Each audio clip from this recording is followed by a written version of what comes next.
able to trudge through slush and grime while still looking half decent with little to no maintenance. That's what these boots do well.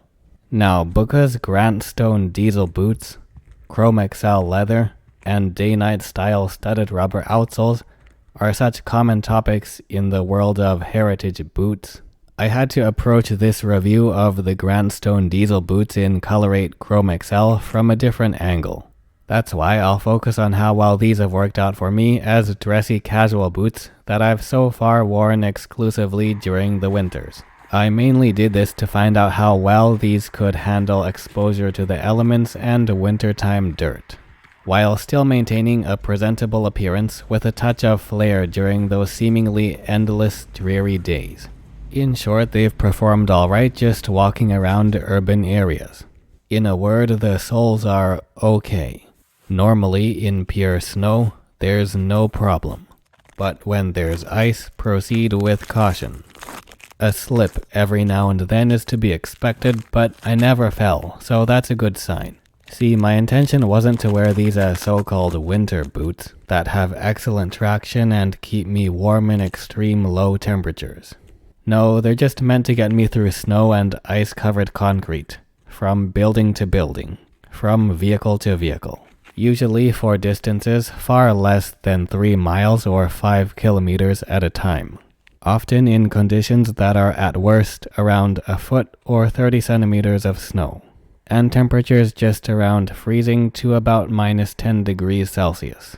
When I first got into boots, I heard Chromexcel was less breathable and people tended not to wear it as much in the summer. So I had the bright idea of wearing it in the winter for some moderate insulation. For temperatures near the freezing point, my feet never got too cold or too warm.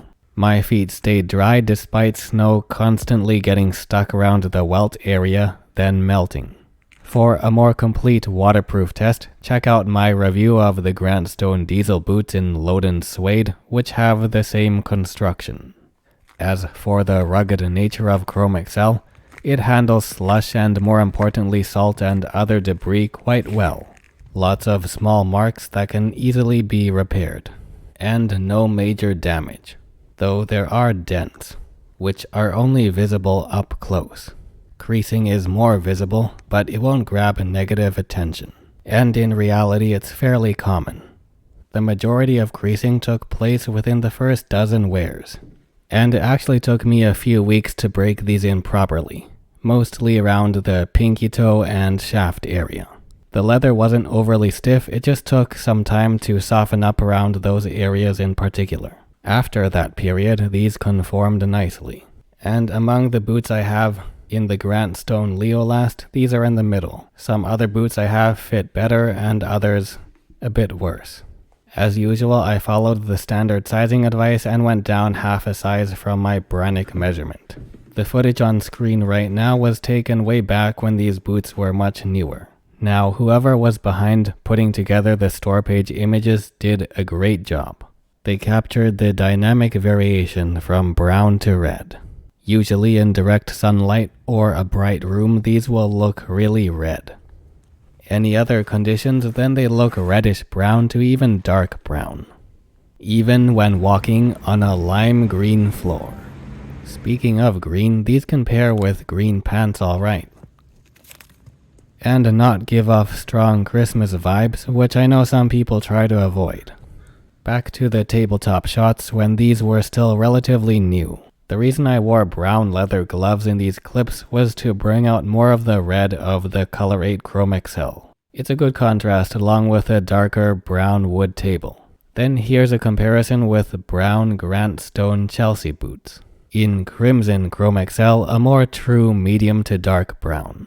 Now against a black leather wallet. Then against a Color 8 shell cordovan watch strap, which is well worn and quite aged, so it's a much darker variant of Color 8. This way you can more clearly see the red characteristics unique to regular Color 8 CXL. That's still apparent in these not so good lighting conditions, which are closer to what these leathers will usually look like in indoor spaces, especially during darker winter months. When these get more dulled up, I like to switch out the default laces for an even more casual look with more contrast. This contrast helps the boots to still look good after they begin to lose that initial glow.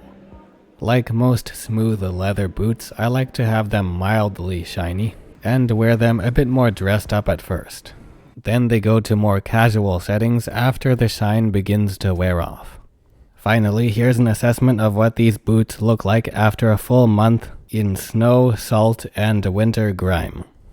Without any care during the second winter I wore them.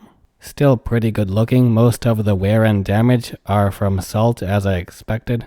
To save time in this and other videos, I'm going to pick up where this video leaves off in the next video that goes over how to restore and care for smooth leather in general, not just Chromexcel.